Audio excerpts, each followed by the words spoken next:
Hello everyone, this is Swati, your English educator from magnet brains. एक ऐसा channel जहां मिलती है आपको एब्सोल्यूट फ्री एजुकेशन, चाहे हम किंडरगार्टन की बात करें या हम बात करें क्लास 12th की और competitive exams like NEET, JEE etcetera, और we talk about personality development courses like spoken English. Everything is available under the platform and it is the best thing. Why? Because जो आपके best of the teachers होते हैं वो आपका पूरा content curate करके आपको प्रोवाइड करते हैं and you are not charged anything. So on this happy note, we are going to start with class 9th English Magnet Brain sample paper solution, and this time we are going to start with paper 8. We have already finished 7 papers. Now this is 8. ठीक है? So अब आपको ये भी पता है कि class 9 आपका ख़त्म होने वाला है और अब जो है हम जाने वाले हैं क्लास 10 में. सो क्लास 10 के लिए you are all set and you are sorted because we have taken care of everything. How? Because we have launched class 10th sample paper questions का पूरा एक बुक जिसमें आपको हर सब्जेक्ट का जो सैम्पल पेपर होता है वो मिल जाएगा. और यहाँ पे कहीं से कहीं तक गलती की कोई गुंजाइश ही नहीं है क्योंकि आपके सारे टीचर्स ने ये पूरा सैम्पल पेपर क्रिएट किया हुआ है. इसके सॉल्यूशंस हैं यहाँ पे, कहीं से कहीं तक आपको कहीं भटकने की ज़रूरत नहीं है. So this is it. So जैसे आप क्लास 10 की प्रिपरेशन स्टार्ट करोगे, so make sure that you get this book.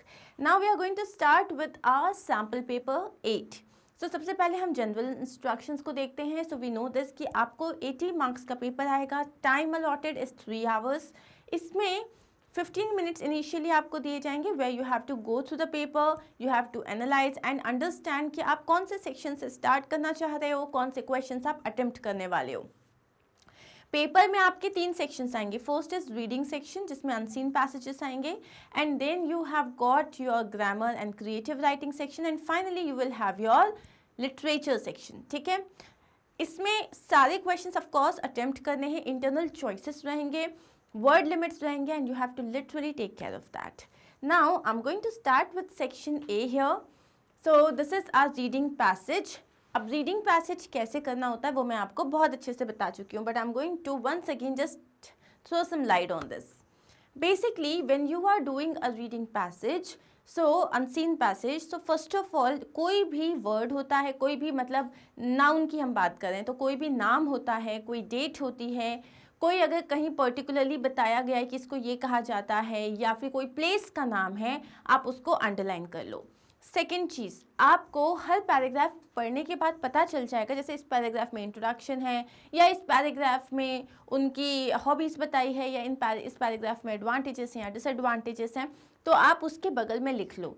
अगर कहीं भी किसी ने कुछ कोट किया है उसे अंडरलाइन कर लो. अगर आपको कोई भी डिफ़िकल्ट वर्ड नज़र आता है आप उसे अंडरलाइन कर लो. क्यों? क्योंकि क्वेश्चंस इन्हीं में से आते हैं और जब आप बाद में अपने क्वेश्चंस रीड करोगे तो आपके लिए फटाफट एग्जैक्टली उस आंसर पॉइंट पे पहुंचना बहुत आसान हो जाएगा. ठीक है, so now we are going to start. Today I, Rabindranath Tagore, completed 80 years of my life. So यहाँ पे ऐसा लग रहा है कि पहली चीज़ तो ऑफकोर्स रविंद्रनाथ टैगोर के बारे में बताया जा रहा है और ऐसा लग रहा है कि यहाँ पे वो अपनी बायोग्राफी बता रहे हैं. ठीक है, सो उनकी ऑटोबायोग्राफी मतलब वो उन्होंने खुद ने लिखी हुई है. As I look back on the vast stretch of years that lie behind me and see in clear perspective the history of my early development. So here he is saying, as I look back, जैसे जैसे मैं पीछे देखता हूँ, on the vast stretch of years, वो 80 years के हैं तो पूरे जो पिछले 80 साल हैं ये एक बहुत लंबा टाइम है. So that is why vast मतलब बहुत बड़ा, stretch of years that lie behind me, जो मैंने पीछे अपने जो है बिता चुका हूँ, and see in clear perspective the history of my early development. और अगर मैं मतलब अच्छे से सोचता हूँ और ये देखता हूँ कि किस तरीके से मेरी लाइफ में मेरा डेवलपमेंट हुआ है, I am struck by the change that has taken place both in my attitude and in the psychology of my countrymen. मैं जो हूँ struck हूँ मतलब मैं बहुत ही ज़्यादा सरप्राइज्ड हूँ, शॉक्ड हूँ ये देख के कि मेरे एटीट्यूड में कितना चेंज आया है और एट द सेम टाइम जो है मेरी जो लोग हैं, मेरे देश के जो लोग हैं उनकी साइकोलॉजी में कितना चेंज आया, जिस तरीके से वो सोचते हैं उनकी साइकोलॉजी में कितना चेंज आया है. A change that carries with in it a cause of profound tragedy. एक ऐसा चेंज है जो अपने साथ जो है क्या कैरी कर रहा है, प्रोफाउंड एक ट्रेजेडी कैरी कर रहा है. Our direct contact with the larger world of men was linked up with the contemporary history of the English people whom we came to know in those earlier days. वो बोल रहे हैं हमारा जो direct contact है with the larger world, मतलब with the other part of the world of men, मतलब जहाँ पे बाकी के जो देश हैं, was linked up with the contemporary history of the English people. तो English Britishers के कारण हम उनसे link थे, whom we came to know in those earlier days, जिन्हें हम उन earlier days में हमने जिन्हें जाना. It was mainly through their mighty literature that we formed our ideas with regard to these newcomers to our Indian shores. अब क्या हुआ? It was mainly through their mighty literature. तो यहाँ वो बोल रहे हैं कि उनके जो mighty literature, उनका literature इतना strong था, उनकी वजह से हमने अपने ideas form किए with regard to these newcomer to our Indian shores. ठीक है? In those days, the type of learning that was served out to us was neither plentiful nor diverse. उन दिनों में जो चीज़ें हमें सिखाई जाती थी, मतलब जो लर्निंग हम तक आती थी, ना वो बहुत ज़्यादा थी, ना उसमें बहुत ज़्यादा वैरायटी थी. Nor was the spirit of scientific inquiry very much in evidence. और अगर कोई चीज़ हुई है तो वो क्यों हुई है, कैसे हुई है, उस चीज़ की साइंटिफिक इंक्वायरी करना ताकि आपको एविडेंस मिले, वो भी इतना ज़्यादा चलन में नहीं था. Thus, their scope being strictly limited, the educated of those days had recourse to English language and literature. तो उस टाइम पे क्या हुआ, तो क्योंकि जो स्कोप था हमारा वो बहुत लिमिटेड था, तो अपने स्कोप को बढ़ाने के लिए हमने इंग्लिश लिटरेचर का सहारा लिया. Their days and nights, okay, let me read it again. Their days and nights were eloquent. So this is another word. With the stately declamations of Burke, with Macaulay's long rolling sentences, discussions centered upon Shakespeare's drama and Byron's poetry, and above all, upon the large-hearted liberalism of the 19th century English politics. तो अब यहाँ पे बता दें कि उनके जो पूरे जो डेज और नाइट्स थे, दे वर इलोक्वेंट, मतलब वो सब किस चीज़ में जा रहे थे, ये जो अलग अलग जो ये इतने महान जो राइटर्स हैं, ऑथर्स हैं, पोएट्स हैं, इनसे वो सीख रहे थे. एट द टाइम, तो ये पूरा आप अंडरलाइन कर लेना क्योंकि इसके बारे में क्वेश्चंस आएंगे. At the time, though tentative attempts were being made to gain our national independence, उस टाइम पे हम कोशिश कर रहे थे इंडिपेंडेंस पाने के लिए. At heart, we had not lost faith in the generosity of the English race. लेकिन कहीं ना कहीं अंदर हम जो थे, हमने इंग्लिश की लैंग्वेज, लिटरेचर ने जो हमें दिया है, उसमें हमें भरोसा हमारा हटा नहीं था. This belief was so firmly rooted in the sentiments of our leaders as to lead them to hope that the victor would of his own grace pave the path of freedom for the vanquished. अब यहाँ बोल रहे हैं, और ये जो belief था वो इतना ज़्यादा फर्मली हमारे अंदर रूटेड था, हमारे सेंटिमेंट्स थे, सेंटिमेंट्स में, कि हमारे लीडर्स को क्या लगा कि जो विक्टर है, मतलब जो ब्रिटिश एम्पायर है, वो खुद ब खुद बहुत ग्रेसफुली जो है हमें हमारी फ्रीडम वापस कर देगी. This belief was based upon the fact that England at the time provided a shelter to all those who had to flee from persecution in their own country. और ये बिलीफ हमारे अंदर क्यों आया, क्योंकि इंग्लैंड ने क्या किया था, इंग्लैंड ने उन सब लोगों को जो है सहारा दिया था, उनको शेल्टर दिया था, जिन लोगों को उस वक्त जो है अपनी कंट्री से भागना पड़ रहा था. Political matters who had suffered for the honor of their people were accorded unreserved welcome at the hands of the English. तो जितने भी पॉलिटिकल मार्टर्स थे, मतलब जितने भी स्वतंत्रता सेनानी थे पॉलिटिकल, उनको इंग्लैंड ने अपने घर, अपने देश में शरण दी थी, शेल्टर प्रोवाइड किया था. I was impressed by this evidence of liberal humanity in the character of the English, and thus I was led to set them on the pedestal of my highest respect. तो उस वक्त जो है, क्योंकि British ने इतना liberal, मतलब उन्होंने इतना ह्यूमैनिटी दिखाया था, तो इसकी वजह से मैं इंग्लिश वालों के कैरेक्टर से बहुत ज़्यादा इम्प्रेस हो गया था, और मेरे लिए उनकी रिस्पेक्ट मतलब बहुत ज़्यादा थी. This generosity in their national character had not yet been vitiated by imperialist pride. अब वो यहाँ क्या बोलते हैं, ये जो उनकी उदारता थी, ये उनकी जो generosity थी उनके national character में, had not yet been vitiated by imperialist pride. About this time as a boy in England, तो इस टाइम पे मैं तो एक बच्चा था इंग्लैंड में. I had the opportunity of listening to the speeches of John Bright both in and outside parliament. तो उस वक्त मुझे एक अपॉर्चुनिटी मिली जॉन ब्राइट के स्पीचेस सुनने में, पार्लियामेंट के अंदर और पार्लियामेंट के बाहर. The large-hearted radical liberalism of those speeches, overflowing all narrow national bounds, had made so deep an impression on my mind that something of it lingers even today, even in these days of graceless disillusionment. अब वो यहाँ पे बोल रहे हैं जो उनने जिस उदारता के साथ वो स्पीच दी थी, उनका जो रेडिकल लिबरलिज्म था, फ्रीडम की जो सही पहचान उन्होंने बताई थी और जिसमें कोई नेशनल बाउंड्स नहीं थे, उसने मेरे दिमाग में इतना ज़्यादा गहरा इम्प्रेशन डाला कि आज भी वो बातें जो है मेरे दिमाग में घूमती है. इवन इन दिस डेज, आज भी जब आज कोई मतलब ग्रेसफुल कुछ बचा ही नहीं है, सब डिसइल्यूशनमेंट है. So that is it. ये पैराग्राफ बहुत ज़्यादा इजी नहीं था, आई टोटली अग्री, लेकिन आप छोटा छोटा करके पढ़ोगे आपको समझ में आ जाएगा. अब हम इस पे बेस्ड क्वेश्चंस कर रहे हैं. What helped Indians to shape their ideas of the Englishmen? So Indians को किस चीज़ ने हेल्प किया कि वो इंग्लिशमैन के बारे में अपना एक आइडिया शेप अप कर लें? उनकी एडवांस वेपनरी, उनके पास इतने सारे हथियार थे इसलिए नहीं. उनका लिटरेचर, हाँ. So the answer here is उनका लिटरेचर. उसके बाद है choose the option that best captures the central idea of the passage. So Jai Hind, नहीं, ये हमारी सेंट्रल आइडिया नहीं है. People are trapped in history and history is trapped in them, no. A nation's culture resides in the hearts and in the soul of its people. Yes, एक nation का जो culture होता है वो उसके लोगों में, उनकी भावनाओं में रहता है. History is who we are and why are we the way are. अब यहाँ पे डेविड मैकलो ने क्या कहा था कि हिस्ट्री मतलब हम कौन थे और हम उस तरीके से क्यों थे. ओके, तो इसका आंसर हो जाएगा 3. मतलब a nation's culture resides in the heart and in the soul of its people. What is the tone of the following context? A change that carries within it a profound tragedy. इसका tone कैसा है? इसको जो बोला गया इसमें pen है और इसमें लॉस है क्योंकि ट्रेजेडी की बात हो रही है.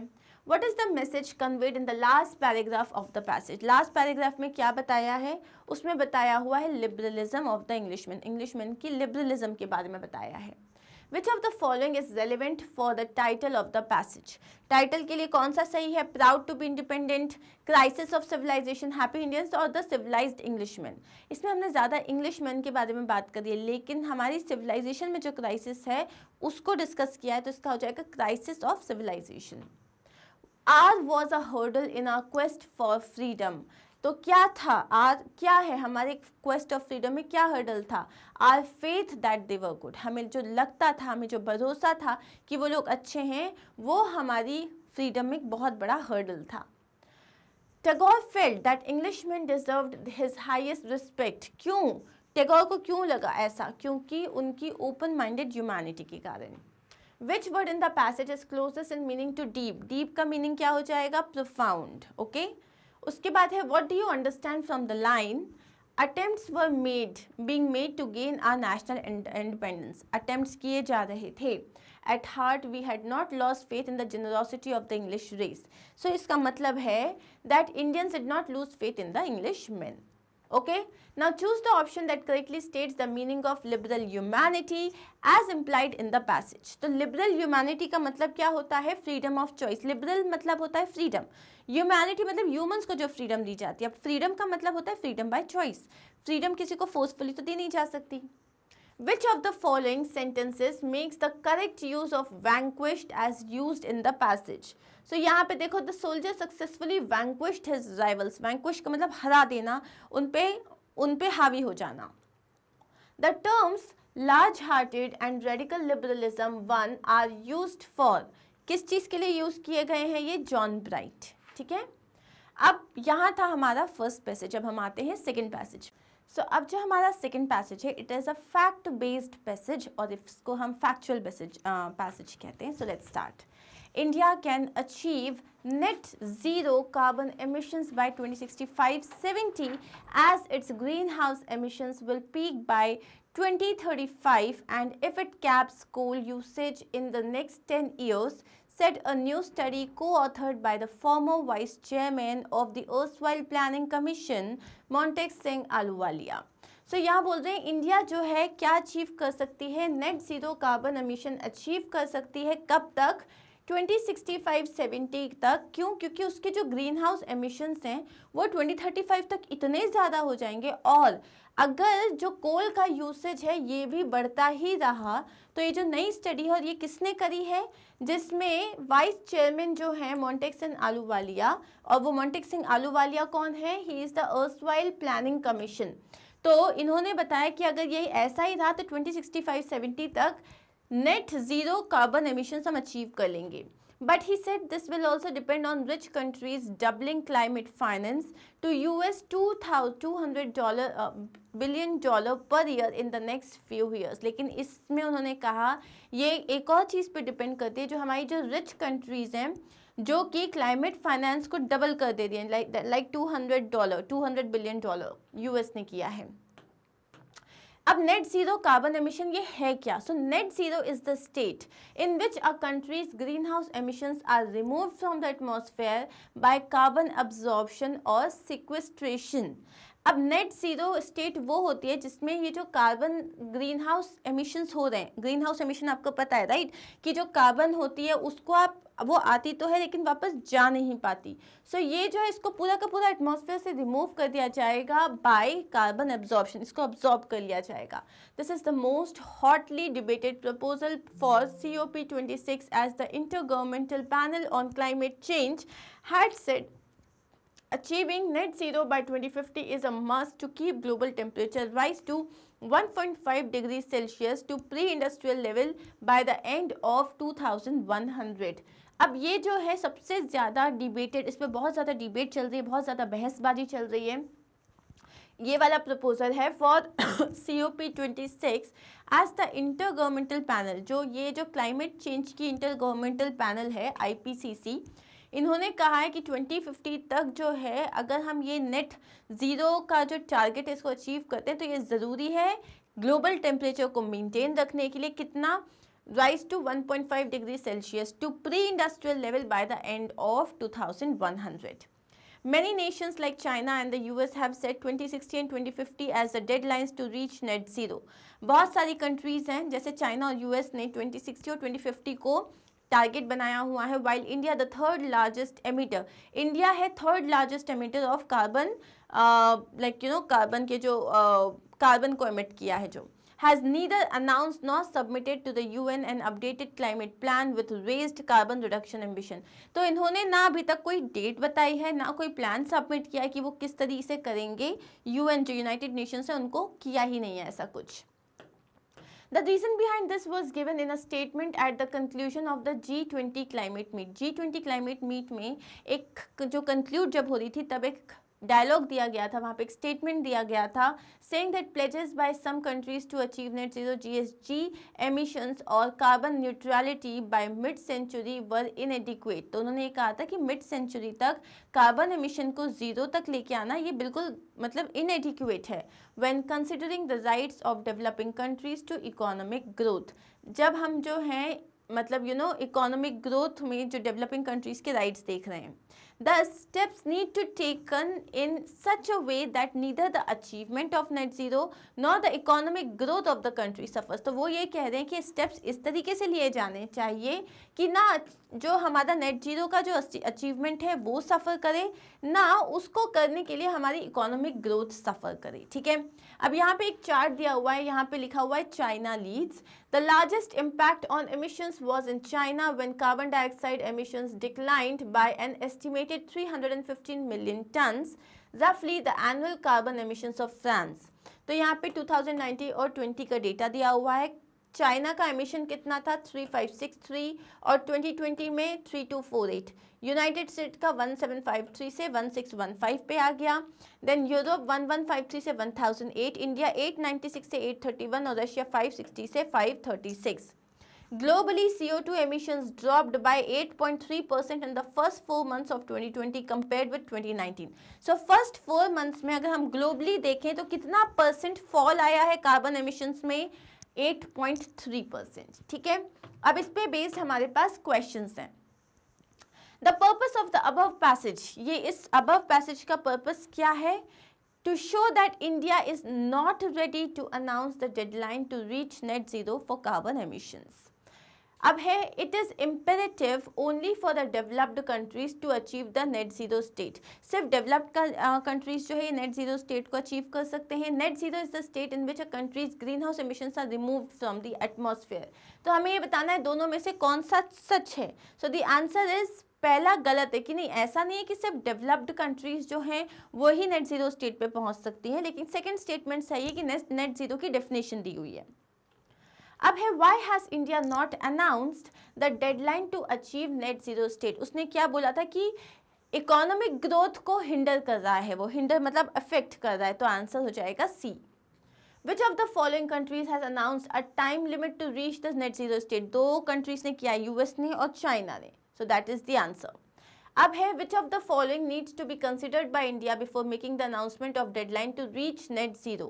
मतलब net zero की जो एक announcement करनी है कि यहाँ हम पहुँच जाएंगे, उसके पहले इंडिया को क्या consider करना पड़ेगा, उसे consider करने का economic growth doesn't suffer, कि economic growth suffer ना हो.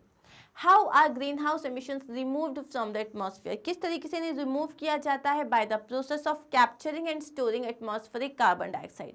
एटमॉस्फेयर में जो कार्बन डाइऑक्साइड है उसको वो कैप्चर कर लेंगे, एब्जॉर्ब कर लेंगे. According to paragraph 4, the declaration made by some countries to achieve net zero state was.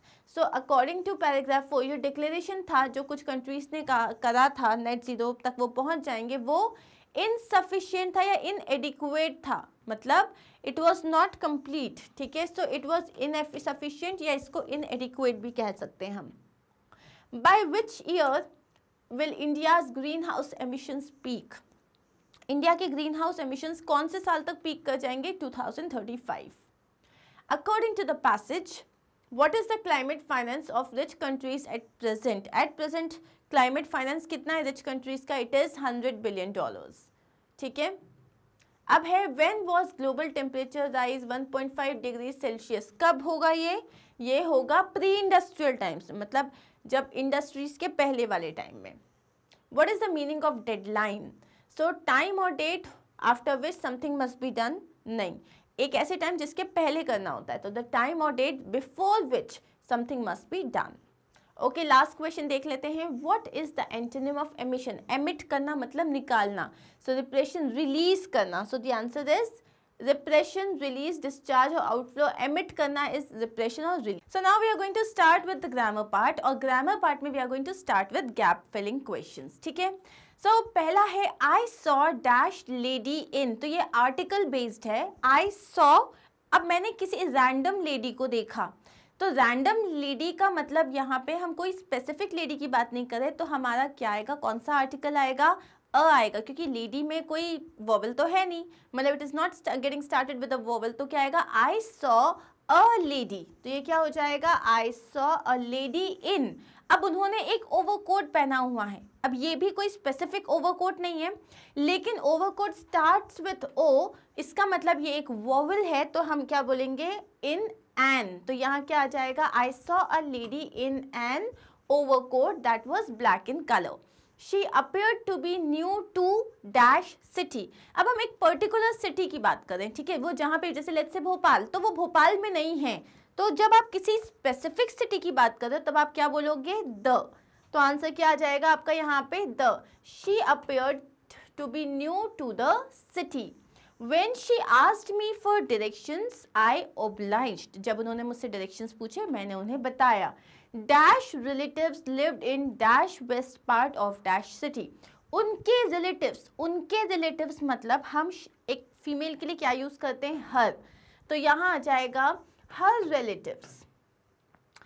relatives lived in. अब अगेन एक स्पेसिफिक पार्ट आप बता रहे हो किसी स्पेसिफिक सिटी का, तो यहाँ पे क्या आ जाएगा? इन the west part of the city. Okay, तो यहाँ पे क्या हो जाएगा? इसमें मैं आपको बता दूं, in the west part of the city. Are we clear with this?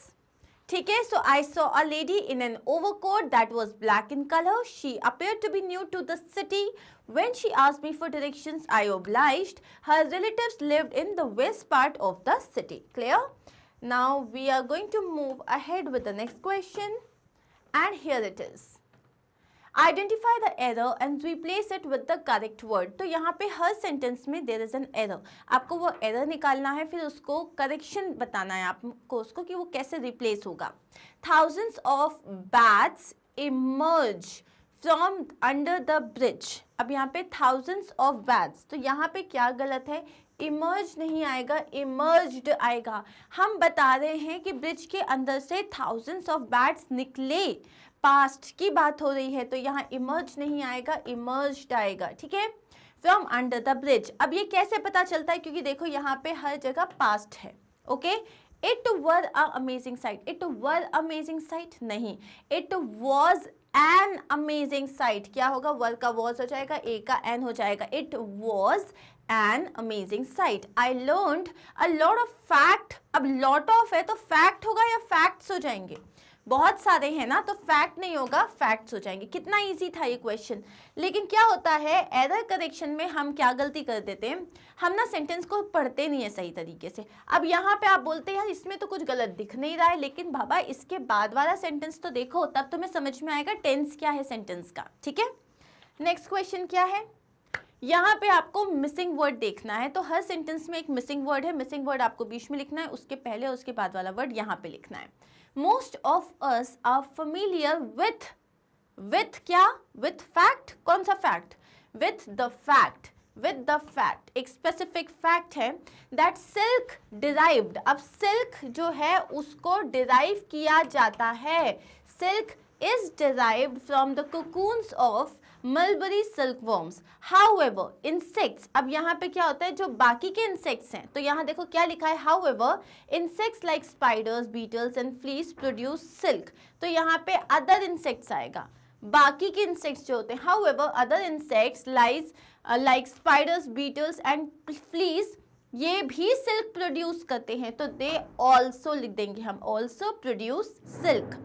Silk is mass produced by silkworms are reared, कौन से silkworms, silkworms which are reared to produce white silk. Clear. देखो इसमें क्या है, एक चीज है कि इसमें आपके पास ना जैसे कुछ वर्ड आपको ऐड करना है, इसका मतलब आपका सेंटेंस नॉलेज बहुत अच्छा होना चाहिए, कहाँ पे कंजंक्शन यूज़ होगा, कोई अगर मान लो लेट्स से कोई प्रीपोजिशन आपको यूज़ करना है, या sometimes it can be a determiner, और डिटर्मिनर्स में सबसे ज़्यादा टाइम लगता है, सबसे ज़्यादा आपको देखना पड़ता है, तो इसीलिए इसको आपको बहुत अच्छे से रीड करना पड़ेगा। Next one is we have got narrative speech, मतलब आपके पास डायरेक्ट स्पीच में पूरा दिया हुआ है, and then you have got blanks, इसमें आपको इनडायरेक्ट स्पीच में लिखना है, ठीक है।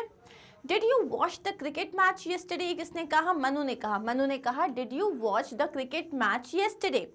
मनु आज नीता, अब यहाँ पे देखो आप क्या बोलोगे, वेदर यूज करोगे या आप यूज करोगे इफ, ठीक है, वेदर या इफ, तो आपने क्या बोला, इफ शी हैड वॉच्ड। अब मैंने शी हैड वॉच्ड क्यों लिखा, हम एक बार फटाक से रूल को अपना रिवाइज करते हैं। डिड मतलब होता है सिंपल पास्ट, सिंपल पास्ट को जब हम इनडायरेक्ट स्पीच में कन्वर्ट करते हैं तो वो हो जाता है पास्ट परफेक्ट, पास्ट परफेक्ट का मतलब हो जाएगा had watched. If she had watched the cricket match yesterday का जगह क्या हो जाएगा, match the day before, okay.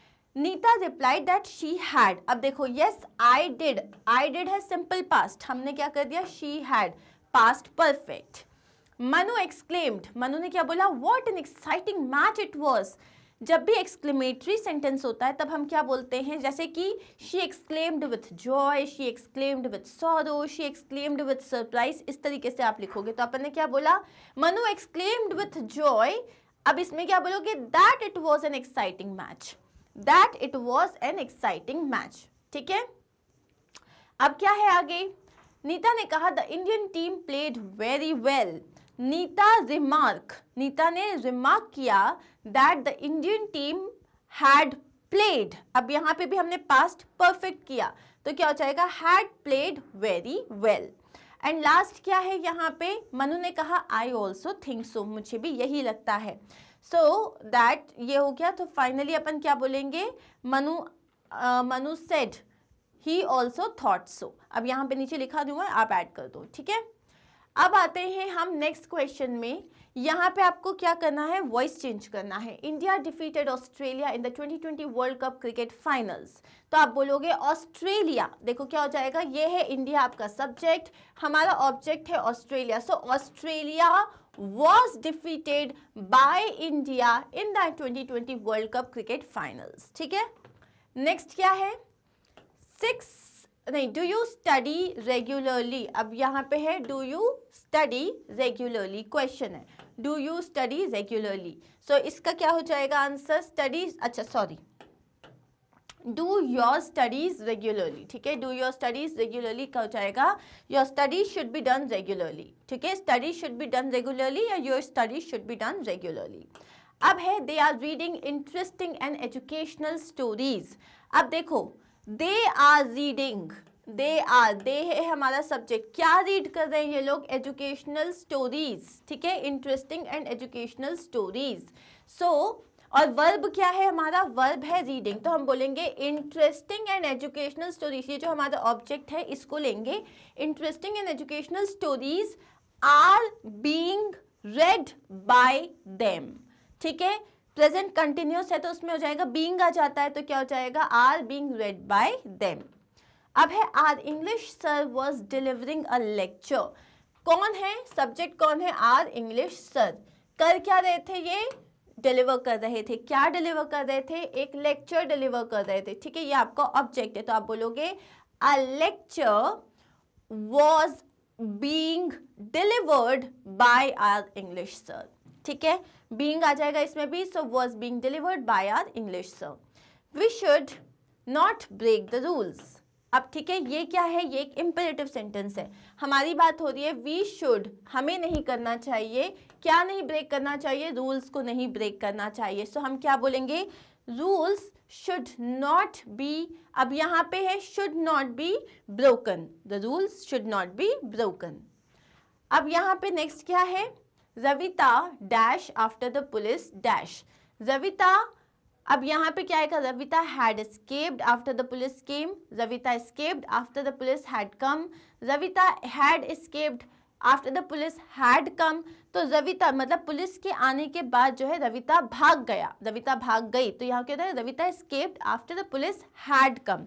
अब यहाँ मैंने हैड कम क्यों लिखा है, मतलब पुलिस वो भाग गई पुलिस के आने के टाइम पे, यहाँ पास्ट की पास्ट बात हो रही है, मतलब पास्ट परफेक्ट टेंस।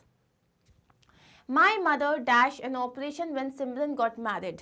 तो माई मदर, मेरी जो माँ जो थी उनका ऑपरेशन हो रहा था जब सिमरन की शादी हुई। सो शी वॉज, अब यहाँ पे she was undergoing, she had been नहीं आएगा, हैड बीन का मतलब होता है तब से चालू हुआ था अभी तक चल ही रहा है, शी हैड अंडर गोइंग नहीं हो सकता क्योंकि हैड के साथ अंडर गॉन आएगा। ठीक है, अब आएगा she dash her graduation from Gargi college last year. अब शी सिंपल है, सिंपल पास्ट टेंस है, she completed her graduation from Gargi college last year. अब यहाँ पे आते हैं हम राइटिंग स्किल्स में। Your school recently celebrated Republic day, right a descriptive paragraph of the celebrations. तो आपको आपके स्कूल में जो रिपब्लिक डे के सेलिब्रेशंस हुए उन पे एक पैराग्राफ लिखना है और हिंट्स दिए हुए हैं। Mention the name, purpose, date, time and venue of the event. Describe some highlights of the program, speech, cultural activities, food, etc.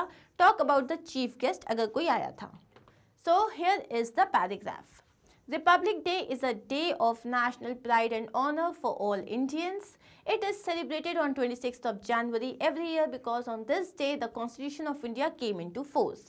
This year, तो यहाँ पे आपने सबसे पहले तो इंट्रोडक्शन दे दिया एक छोटा सा, ठीक है, फिर क्या आपने बोला, अब आप अपने सेलिब्रेशन पे आ रहे हो। This year it was celebrated in our school with great reverence, मतलब बहुत ज़्यादा तामझाम के साथ जो है इसको सेलिब्रेट किया गया था।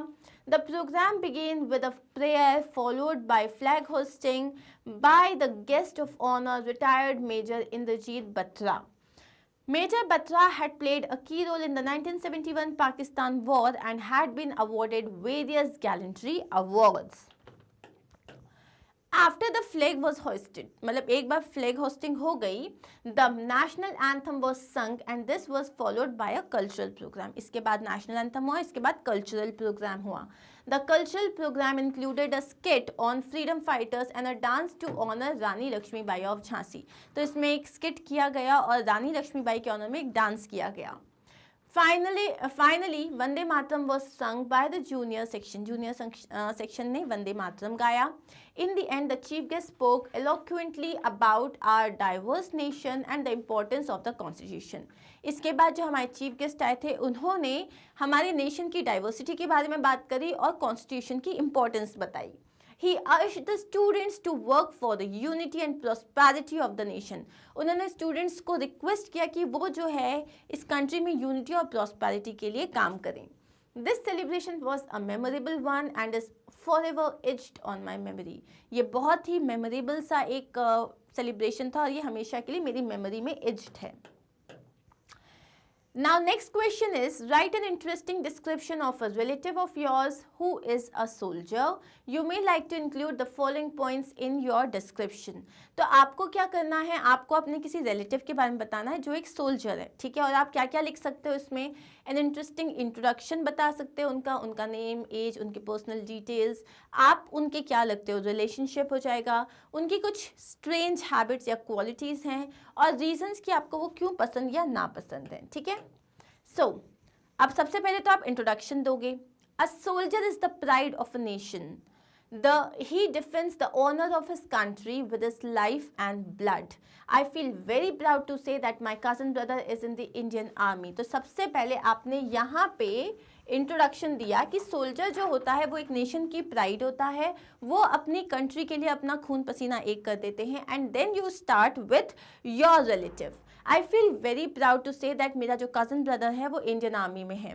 ही is only 23 years old and has been awarded many medals. वो सिर्फ 23 ईयर्स का है, उसे बहुत सारे मेडल्स मिल चुके हैं. His profession brings out the best qualities in him like chivalry, discipline, team spirit and loyalty.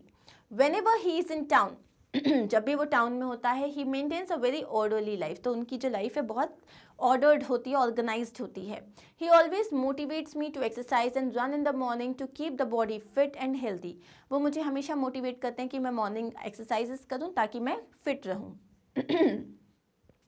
I like the way he leads his life and aspire to become a well-decorated soldier just like him. तो मैं जो हूँ बहुत खुश हूँ the way वो अपनी ज़िंदगी जी रहे हैं और मैं भी उनकी तरह एक सोल्जर बनना चाहती हूँ. ओके, तो ये हो गया हमारा क्वेश्चन ख़त्म. अब नेक्स्ट है हमारे पास, impressed by your performance on your school's annual sports day. The chief guest कौन है वो, the minister of youth affairs and sports decides to offer your sports scholarship. तो तुम्हारा जो है स्पोर्ट्स डे में तुम्हारा परफॉर्मेंस देख के जो चीफ गेस्ट आए थे वो बहुत इंप्रेस हो गए, उन्होंने तुम्हें एक स्पोर्ट्स स्कॉलरशिप देने का सोचा. Right a diary entry about your performance and the scholarship offered. तो अब आपको इसमें एक डायरी एंट्री लिखनी है, ठीक है. So Wednesday 10th of November 2022 10 PM dear diary. Today was a red letter day in my life. Now red letter day का मतलब होता है extremely important day. I was called to the principal's office and informed that I have been awarded a national sports scholarship by the government of India worth 6,000 for improving my performance in long distance running events. So मुझे बताया गया, मुझे principal के office में बुलाया गया था और वहाँ बताया गया कि नेशनल स्पोर्ट्स स्कॉलरशिप मुझे मिली है जिसमें मुझे हर महीने जो है 6,000 रुपीज़ मिलेंगे ताकि मेरा जो लॉन्ग डिस्टेंस रनिंग है उसको मैं इम्प्रूव कर सकूँ. A cherished dream of mine has come true. मेरा एक सपना था हमेशा से, अब वो फाइनली सच हो गया है. It was all due to the Minister of Youth Affairs and Sports, Government of India, attending our school's annual sports day last month as the chief guest. ये सब किसकी वजह से हुआ है, ये हुआ है Minister of Youth Affairs and Sports की वजह से, जिन्होंने जो हमारे एनुअल फंक्शन मतलब हमारे स्पोर्ट्स डे में आए थे उन्होंने मेरा परफॉर्मेंस देखा. I had won both the 5,000 meters and 10,000 meters races for seniors that day. उस दिन मैंने ये दोनों रेसेस जीती थी। The honourable minister distributed the prizes and complimented me on breaking the school records in both events. तो जो हमारे मिनिस्टर थे उन्होंने मुझे कॉम्प्लीमेंट किया क्योंकि मैंने स्कूल के रिकॉर्ड ब्रेक कर दिए थे। Then my school principal suggested to the honourable minister that I should be awarded a scholarship so that I can hone my long distance running skills. फिर मेरे प्रिंसिपल सर ने जो है हमारे मिनिस्टर को सजेस्ट किया कि मुझे एक स्कॉलरशिप मिलनी चाहिए ताकि मैं अपनी इन स्किल्स को और निखार सकूं। होन करने का मतलब होता है इम्प्रूव कर सकूं। When I came home and told mama and papa about the scholarship, they were overjoyed. जब मैंने घर आने के बाद मम्मा पापा को बताया स्कॉलरशिप के बारे में तो वो बहुत खुश हुए। I'm really feeling on top of the world. मुझे लग रहा है मैंने दुनिया जीत ली। ठीक है, that is it. अब आते हैं आगे। This year, our family decided to take a trip to the island of Crete in Greece. I got bored of swimming at the beach, so I decided to go for a hike in the mountains. ये story writing है, ठीक है? Soon, however, I lost the way. लेकिन फिर मेरा रास्ता में भटक गई. And then I found a peculiar smooth stone with the words Icarus on it. फिर मुझे एक बहुत strange सा smooth stone मिला जिसके ऊपर क्या लिखा था Icarus. I looked behind the stone and there was something strange. मैंने stone के पीछे देखा उसमें कुछ strange सा लिखा हुआ था. There were two pairs of wings. One of them was broken and one of them was in perfect condition. तो उसमें कुछ लिखा हुआ नहीं था, उसने जैसे उसे टर्न किया उसमें दो पंख थे, एक ब्रोकन था और एक एकदम परफेक्ट था. So I tried the wings on and they fitted me just right. तो मैंने उन विंग्स को पहना और वो मुझे परफेक्ट आ गए. अब आपको आगे की स्टोरी लिखनी है. It is awesome. The wings of Icarus, ये हमने इसका नाम दिया हुआ है. ठीक है. So Okay, I read the word Icarus once again on the smooth rock. और मैंने एक बार और ये words पढ़े. Then it came to me. Icarus was the son of Daedalus and they had been imprisoned in the labyrinth. मतलब जो Icarus जो है वो Daedalus का son है और उनको labyrinth में imprison कर लिया गया था. To escape from there, he made two pairs of wings by pasting feathers to a wooden frame with wax. अब वहाँ से भागने के लिए उसने क्या किया, उसने दो पैर बनाए विंग्स के और उनको एक वुडन फ्रेम में वैक्स के साथ पेस्ट कर दिया. Giving one pair to his son, he told him that flying very close to the sun would cause the wax to melt. तो उसके बाद उन्होंने क्या बोला कि अगर तुम इसको सन के बहुत पास गए तो एक जो फेदर है वो मेल्ट हो जाएगा. But Icarus became ecstatic with the ability to fly and forgot his father's warning. लेकिन Icarus जो था वो इतना खुश हो गया कि वो फ्लाई कर सकता है कि वो सन के बहुत पास चला गया. The feathers became loose and Icarus plunged to his death in the sea. तो वो feathers loose हो गए और Icarus जो है सी में डूब के मर गया. Were these the same wings? I asked myself, or were these some impersonations? क्या ये वही wings हैं या ये कुछ impersonations हैं? I'm still seeking questions to these answers. ठीक है, सो अब है however the wings are now. I'm still seeking answers to these questions. क्या हो जाएगा ये answers. मैं अभी भी इन questions का answer ढूंढ रही हूँ. answer की जगह यहाँ पे क्या हो जाएगा, questions हो जाएगा. ठीक है.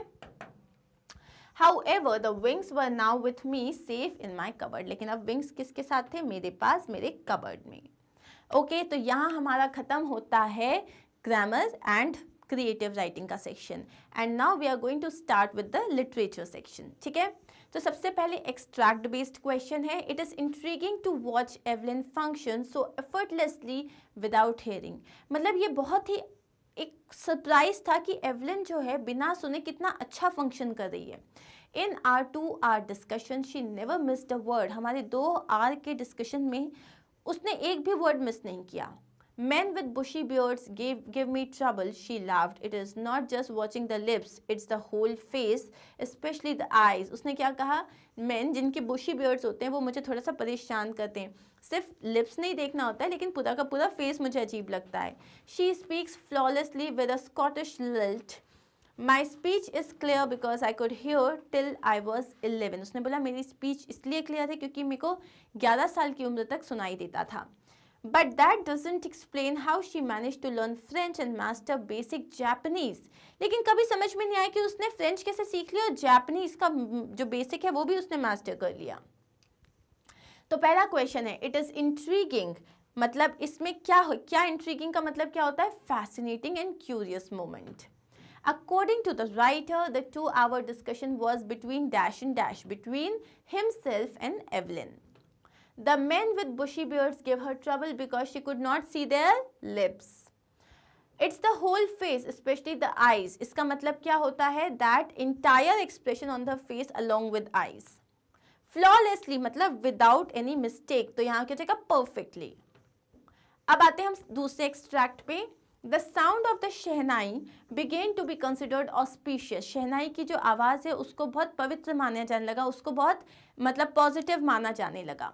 And for this reason it is still played in temples and is an indispensable component of any North Indian wedding. So इसीलिए आज भी इसको टेम्पल्स में बजाया जाता है और किसी भी नॉर्थ इंडियन वेडिंग में भी ये बजती ही है. इंडिस्पेंसिबल का मतलब जिसका कोई दूसरा ऑप्शन नहीं, जो कंपल्सरी है. In the past, the shehnai was part of the naubat or traditional ensemble of 9 instruments found at royal courts. Till recently, it was used only in temples and weddings. The credit for bringing this instrument onto the classical stage goes to Ustad Bismillah Khan. तो अभी till recently वो ये बोल रहे हैं कि past में शहनाई सिर्फ और सिर्फ जो है मतलब ये जो 9 एंसेम्बल्स थे, इंस्ट्रूमेंट्स थे, उनमें से एक थी जिसे सिर्फ टेम्पल्स और वेडिंग्स में बजाया जाता था. और इसको लाने का पूरा क्रेडिट किसको जाता है? उस्ताद बिस्मिल्लाह खान. अब है questions. An indispensable component here. किसके बारे में बात कर रहे हैं? शहनाई. The word which means without which a piece of work cannot be done, something which is necessary is indispensable. The credit for using shehnai on all good occasion goes to Ustad Bismillah Khan, who was a legendary shehnai player. Earlier, shehnai was part of the naubat and was among the 9 musical instruments played at. कहाँ पे play किए जाते थे? Royal court में. ठीक है. अब है auspicious का मतलब क्या होता है? Unsuitable no, favorable no, ominous और unfortunate. द आंसर अच्छा फेवरेबल ऑफकोर्स. मतलब फेवरेबल क्यों बोला है यहाँ पे? क्योंकि पॉजिटिव कोई चीज़ जिसको करने से ऑस्पिशियस मतलब अच्छा होता है आपके साथ. अब हम आते हैं पोम बेस्ड एक्सट्रैक्ट पे. When the humid shadows hover over all the starry spheres and the melancholy darkness gently weeps in rainy tears, what a bliss to press the pillow of a cottage chamber bed and lie listening to the patter of the soft rain overhead. So अब यहाँ question है, shadow यहाँ पे किस चीज़ के बारे में बात हो रही है? ह्यूमन की शैडो है, रेन की शैडो है, ह्यूमिड की शैडो है, या जो मॉइस्चर लेडन क्लाउड्स हैं जो अर्थ में शैडो दे रहे हैं? So that is the answer. Starry spheres का मतलब क्या है? स्टारी स्फीयर्स क्या है यहाँ पे? Sky full of stars. Who is the poet? Come on, of course it's Coates Kinney. The poet is comparing the raindrops to tears. Okay. Melancholy का मतलब क्या होता है? दुख, सैडनेस. अब आते हैं नेक्स्ट एक्सट्रैक्ट में. Remember they have eyes like ours that wake or sleep and strength that can be won by love in every land in common life that all can recognize and understand. So यहाँ पे है they का मतलब यहाँ पे क्या है? Foreigners. The God has given the people of another country the dash which can be won through love. क्या दिया है उनको? Strength दी है. The common thing in every land is, her land में क्या है? Human beings है, life है, feelings है, strength. Of course it's life. The message conveyed through the stanza is that अगर हम दूसरों की feelings को समझेंगे there will be no was between us. हमारे बीच में कोई लड़ाई नहीं होगी. कॉमन का उल्टा क्या हो जाएगा? रेयर. उसके बाद क्या है? अब आते हैं हम शॉर्ट आंसर क्वेश्चंस में. Why does the poet use the expression to kill rather than to cut a tree? उन्होंने किल क्यों यूज किया, कट क्यों नहीं यूज किया? सो the answer is cutting a tree usually does not kill a tree. आप tree को काट रहे हो तो थोड़ा सा उसका पार्ट भी काटते हो, लेकिन उससे वो मरता नहीं है. When the roots of the tree are uprooted from the earth, जब उसको जड़ से उखाड़ दिया जाता है, उस टाइम पे किल करते हो आप ट्री को. The poet wants to convey the message that it is difficult to kill a tree, so the poet uses the term to kill and not to cut the tree. अब वो उनको बोल रहे हैं कि बहुत ज़्यादा कितना मुश्किल होता है किसी ट्री को किल कर देना, इसलिए वो यहाँ पे जानबूझ के यूज़ कर रहे हैं, because he wants to make us understand the intensity of the same. When the poet mentions that no men are strange and no country is foreign, what is that we think of? कि सब men अपने ही हैं, कोई भी country foreign नहीं है. इसमें वो क्या बताना चाह रहे हैं? According to the poet, we should remember that basically all human beings are similar and that they live on similar lands. कि जितने भी जो ह्यूमन बींग्स हैं वो सब एक जैसे हैं और वो एक जैसी जगहों पे ही रहते हैं. हर कोई खाता है, ड्रिंक करता है और ब्रीथ करता है और एक दिन मर जाता है। All understand the feeling of love and everyone faces devastation during wars. सब लोगों को प्यार होता है, सब प्यार को फील करते हैं और जब कोई वॉर होता है तो सब तहस नहस हो जाता है। Do you think that the old lady who would have been so ungenerous even if she had known who Saint Peter really was, तुम्हें लगता है वो जो ओल्ड लेडी थी जो इतनी सेल्फिश थी, अगर उसे पता होता कि वो सेंट पीटर हैं तो वो एकदम जेनरस हो जाती? What would she have done then? अगर होती तो क्या करती? I think that the little lady was greedy and selfish by nature. अब मुझे लगता है वो नेचर से ही greedy और selfish थी और किसी का नेचर चेंज करना बहुत ज़्यादा मुश्किल है। Therefore, it would not have made any difference even if the lady knew Saint Peter. तो अगर उन्हें पता होता कि भाई ये सेंट पीटर कौन है तो भी कहीं कोई फर्क नहीं पड़ता। She would have reacted in the same manner. तो वैसे ही रिएक्ट करती। Do you think Innisfree is only a place or a state of mind? Does the poet actually miss the place of his boyhood days? अब वो यहाँ पूछ रहे हैं Innisfree क्या एक जगह है या सिर्फ हमारे माइंड का एक प्लेस है, मतलब जहाँ हमारे ख्यालों का एक प्लेस है। तो जो पोएट है वो वाकई अपने बचपन के दिन जो हैं वो याद करते हैं। Innisfree is a place as well as it represents the poet's state of mind. वो एक जगह भी है और वो पोएट का state of mind भी बताता है। Innisfree is a small island in a lake called Logill in Sligo County, Ireland. The poet visited it regularly during his childhood and he sorely misses the peace and tranquility of this uninhabited island. तो यहाँ जो poet है वो बता रहे हैं कि जब वो छोटे थे तो वो हमेशा रेगुलरली जाते थे इसको विजिट करने के लिए और अब उसकी जो पीस, उसकी शांति, उसकी सेरेनिटी को वो उस जगह को बहुत मिस करते हैं। The poet wishes to escape to Innisfree as it is more peaceful than where he is. So यहाँ पे वो बोलते हैं जो पोएट है वो विश करते हैं कि काश वो वापस उस जगह पे भाग के चले जाते क्योंकि जहाँ वो अभी हैं उससे वो जगह कई ज़्यादा पीसफुल है। Where is the crowded and noisy city? क्यों? क्योंकि अभी वो एक ऐसी सिटी में जहाँ हर जगह शोर है, शराबा है। Innisfree is representative of what the poet considers an ideal place to live. Innisfree जो है उनके लिए एक स्टेट ऑफ माइंड क्यों है? क्योंकि वो एक आइडियल प्लेस है उनके लिए जैसी होनी चाहिए जहाँ वो रहना चाहते हैं। Which is devoid of the restless humdrum of urban life. तो जो कि जिसमें ये जो अर्बन लाइफ की जो रोज़मर्रा की जो चकचक होती है उससे दूर है वो। डिवॉइड मतलब नहीं है वहाँ पे।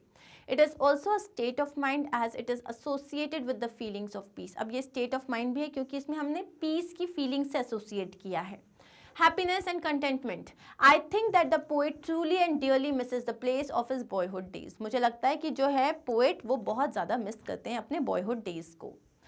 Next question is how does the poet speak to the wind in anger और विथ ह्यूमर। पोएट जो हैं वो विंड से कैसे बात करते हैं, गुस्से में या ह्यूमर तरीके से, मतलब मस्ती में। In the starting the poet speaks to the wind in anger because it does not listen to him. Okay, it does not listen to him and causes destruction. So initially जो poet है वो wind से बहुत angrily बात कर रहे हैं। क्यों? क्योंकि वो ना उनकी सुन रही है और वो डिस्ट्रक्शन कर रही है। However, towards the end of the poem, the poet speaks humorously to the wind. लेकिन जब पोम खत्म हो रही है तब वो वापस मजाक तरीके से बात कर रहे हैं विंड से। अब ये तो हमने जो 5 शॉर्ट आंसर क्वेश्चंस देखे थे ये हमारी मेन रीडर के हो गए। अब हम सप्लीमेंट्री रीडर से 3 क्वेश्चंस देखेंगे which are like short answer and इसमें हमें 2 करने हैं, ठीक है। What did Eswaran do after Mahendra left for work? Eswaran ने क्या किया जब महेंद्र जो है काम पे चला गया। After Mahendra left for work, Ishwaran would tidy up the shed and wash clothes. तो जब महेंद्र घर मतलब ऑफिस के लिए चला जाता था तो ईश्वरन जो है पूरी जगह को क्लीन करता था, कपड़े धोता था। After that he took leisurely bath, pouring several buckets of water over his head and muttering a prayer all the time. उसके बाद वो सुकून से नहाते थे जिसमें वो बहुत सारी बाल्टी पानी से नहा लेते थे और पूरे टाइम एक प्रेयर बोल रहे होते थे।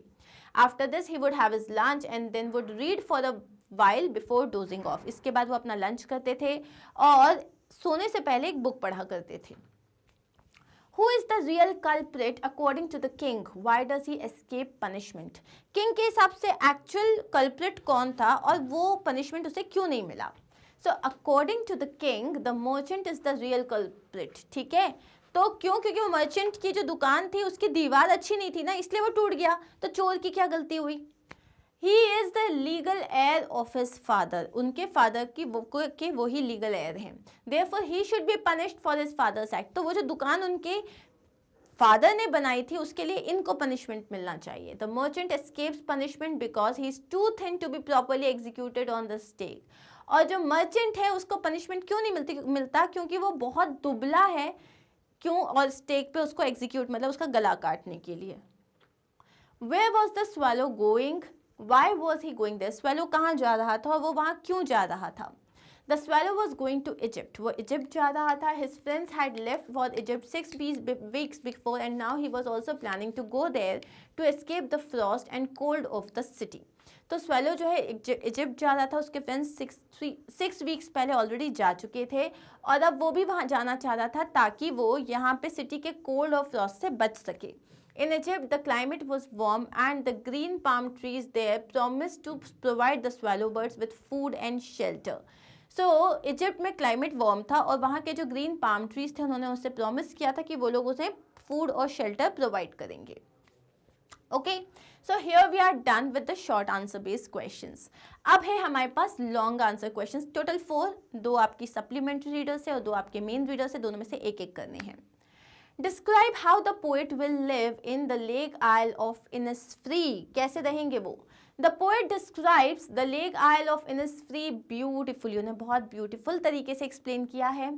Its natural beauty charms him greatly. उसकी जो नेचुरल ब्यूटी है वो पोएट को बहुत ज़्यादा चार्म करती है, बहुत पसंद आती है. He wants to spend his future life there. वो चाहते हैं उनका फ्यूचर वहीं पे रहे. He says that he will build a small cabin there. वो बोलते हैं कि वो वहाँ पे एक छोटा सा केबिन बना लेंगे. It will be made up of clay and wattles. He will cultivate beans and breed honey bees. तो वो वहाँ पे जो है मिट्टी से और वाटल से जो है पूरा अपना घर बनाएंगे. वहाँ पे वो बीन्स उगाएंगे और हनी बीज को ब्रीड करेंगे. He will live alone with the buzz of honey bees surrounding him. वो अकेले रहेंगे हनी बीज की बजिंग की आवाज़ के साथ. There would be peace all around. हर जगह शांति रहेगी. He will hear the singing of the cricket. उन्हें क्रिकेट की सिंगिंग की आवाज़ आएगी. He will see the midnight glimmer. उन्हें midnight glimmer देखने को मिलेगा. At noon he will be engulfed by bright sunlight. दिन में एकदम sunlight से घिरे रहेंगे वो. During evenings he will listen to the song of the linnet birds. Evening में वो linnet birds का song सुनेंगे. In this way he will spend peaceful and happy life in the lap of beautiful nature. इस तरह वो mother nature की गोद में एक बहुत पीसफुल और हैप्पी लाइफ लीड करेंगे. What does the poet like to do when rain starts to fall on the roof?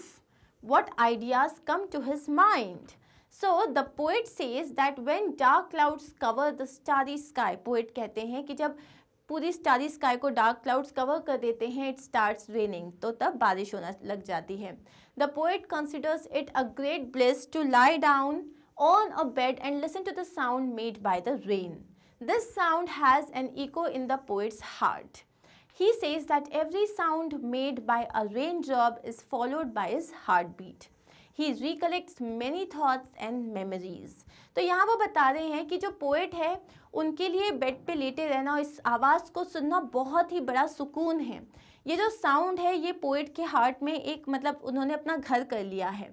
He says that ये जो रेनड्रॉप की जो हर एक आवाज़ है वो उनकी हार्ट बीट से फॉलोड है. He recollects many thoughts and memories. उन्हें बहुत सारी यादें आती हैं जब ये बारिश होती है. These memories are like a weft of a cloth to be woven. ऐसा लगता है कि बस एक मेमोरी है जो बस वीव करनी है together. Finally the poet's mind goes to his mother. Finally उनके जो ध्यान है वो अपनी माँ की तरफ जाता है. He starts recollecting her sweet memories. उनको उनकी याद आने लगती है. She used to come and tuck in the poet and his siblings when they were small. किस तरीके से उनकी मदर उनको उनके भाइयों को बहनों को जो है सुलाने के लिए टक इन करने आती थी. The poet says that even after they slept their mother used to gaze lovingly at them. कि जब वो सो जाते थे उसके बाद भी उनकी माँ किस तरीके से प्यार से उनकी तरफ देखा करती थी. The poet feels her fond look on him as he listens to the music of the rain falling on the rooftop. उनको ऐसा लगता है कि उनकी माँ अभी भी उन्हें देख रही है जैसे बारिश की आवाज़ रूफटॉप पे आ रही है. Thus in this poem the poet shows love for his mother when it rains. So इस पोम में पोएट जो हैं अपनी मदर के लिए लव शो कर रहे हैं जब बारिश होती है. ओके, अब सप्लीमेंट्री रीडर से लास्ट 2 क्वेश्चंस हैं. Why does grandfather take Toto to Saharanpur and how? So grandfather had tried to keep Toto's presence a secret from author's grandmother. So grandfather ने टोटो के प्रेजेंस को एक सीक्रेट रखने की कोशिश करी हमारे ऑथर के ग्रैंडमदर से. So he had kept Toto in a large cage along with other pets like a tortoise, a pair of rabbits, a squirrel and a goat. तो उन्होंने टोटो को इन सारे पेट्स के साथ रखा था एक बड़े से केज में. But Toto created such a havoc and did not allow any of them to sleep. लेकिन टोटो ने इतनी मस्ती की वहाँ पे और किसी को सोने नहीं दिया. The next day grandfather had to go to Saharanpur to collect his pension.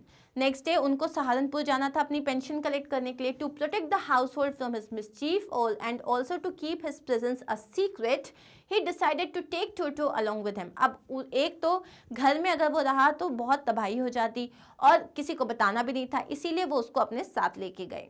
A big black canvas kit bag with some straws at the bottom was provided and this bag became Toto's abode. तो एक बड़ा सा काला bag था canvas kit और उसमें नीचे उस सब स्ट्रॉज रखे थे, यही उसका घर बन गया. Last question. Why does the author say that Ishwaran seemed to more than make up for the absence of a TV in Mahendra's living quarters? ऐसा क्यों कहा जाता है, ऑथर ने ऐसा क्यों कहा है कि Iswaran seem to more than make up for the absence of a TV. मतलब टीवी नहीं था तो उससे भी ज़्यादा जो है वो उस चीज़ को यूटिलाइज कर रहे थे जब महेंद्र जो है वो क्वार्टर्स में रहते थे. ईश्वरन मतलब टीवी से भी ज़्यादा यूजफुल कैसे थे, क्योंकि Iswaran told stories to Mahendra which never fail to entertain him. मतलब वो टीवी में आप बोर हो जाते हो ना, लेकिन यहाँ पे वो महेंद्रन को ऐसी स्टोरीज बताते थे जो कभी भी उनको बोर नहीं करती थी. These stories content elements of suspense and surprise, और इन स्टोरीज में सस्पेंस होता था, सरप्राइज होता था.